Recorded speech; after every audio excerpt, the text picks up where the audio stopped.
in a pub in Dublin. They're so rare now because the sessions in the pubs have been invaded by microphones and all that kind of thing. So it's very rare that you get a pub that will respect. And you're all like a captive audience, so it's slightly different. But when you do hear tune like that in a good pub, and you're in the right humour for it, like say your best friend has just died or something,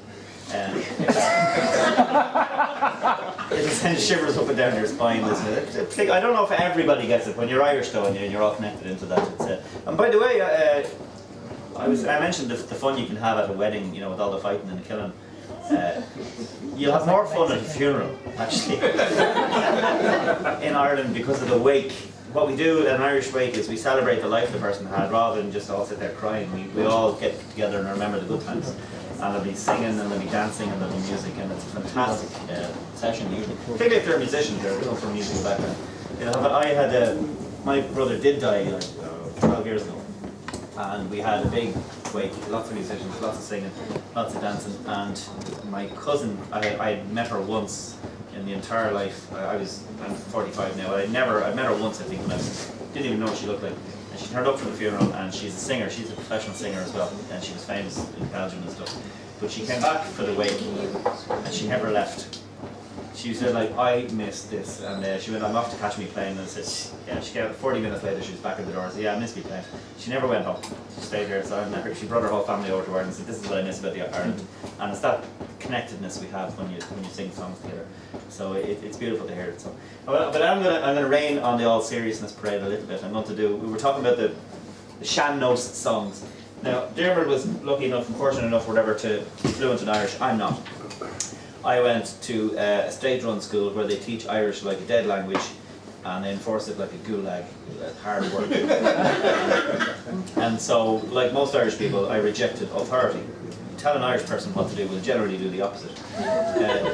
So when I was being beaten into learning Irish, I was like, screw you, I'm not learning that stupid language. Whereas these guys, they were encouraged to learn through the language, so the language itself wasn't a means to an end, it was just something we used. Whereas in my case, it was like, learn it or I kill you, and I was like, you're killing me, that kind of way. So I know more Irish now since I left school than I did in 18 years of studying it, for example. I look back at my old copybooks and I say, I did that.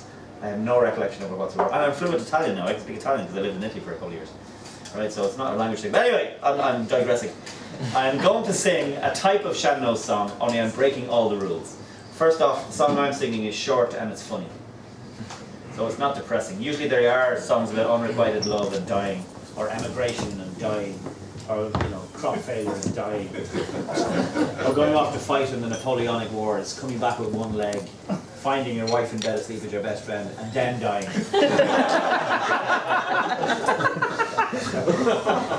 It's funny because it's true. And the next verse might be just about death, in general. So I'm not going to sing one of those ones. It's in English as well, which is breaking the rules. The song I'm going to sing is called Johnny Be Fine. And that's kind of an Irish Dublin way of saying Johnny's good looking. Johnny Be Fine, he's a good looking fella. And it tells the story of a young girl who is looking for a husband. And she has her eye on this Johnny fella. And her and Johnny get together and she's delighted. And she goes to tell her father the good news. But her father has some bad news for her. So you'll hear it. It's dialogue between the daughter and the father, and it's mostly sung from the young girl's point of view. So while I'm singing this, if you close your eyes and just imagine me as a pretty young island lass singing of her woes. Like she has difficulty finding more men because she lives on one of the small islands, which is why this song is not amusing. On the Aran Islands, I would be a catch. I used to have a long haircut. So here we go, Johnny Be Fine. So mostly it's a girl, but it's a girl and father. Here we go.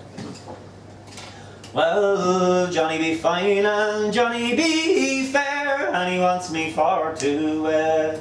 And I would marry Johnny, but me father up and said, I'm going to tell you, doctor, what your mother never knew. Well, Johnny, he's a son of mine, and so is kin to you.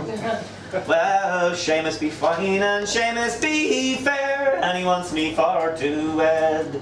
And I would marry Seamus, but me father up and said, I'm going to tell you, doctor, what your mother never knew. Well, Seamus is also a son of mine, and so of course is kin to you. Well, Patter be fine and Patter be fair, and he wants me for to wed. And I would marry Patter, but me father up and said, I'm going to tell you, daughter, what your mother never knew. Well, yeah, Patter is also another son of mine, and so obviously is kin to you. Yeah. Well, you never did see a girl sad and lonely as I was. The boys are all me brothers, and me father is the cause. If this should continue, I will die a single miss. I think I'll go to mother and complain to her about this. She said, well, daughter, didn't I tell you to forgive and to forget? So your father sowed his wild oats, but still you must not fret. So your father may be father to all the boys, but still he's not the man that sired you, so marry who you will.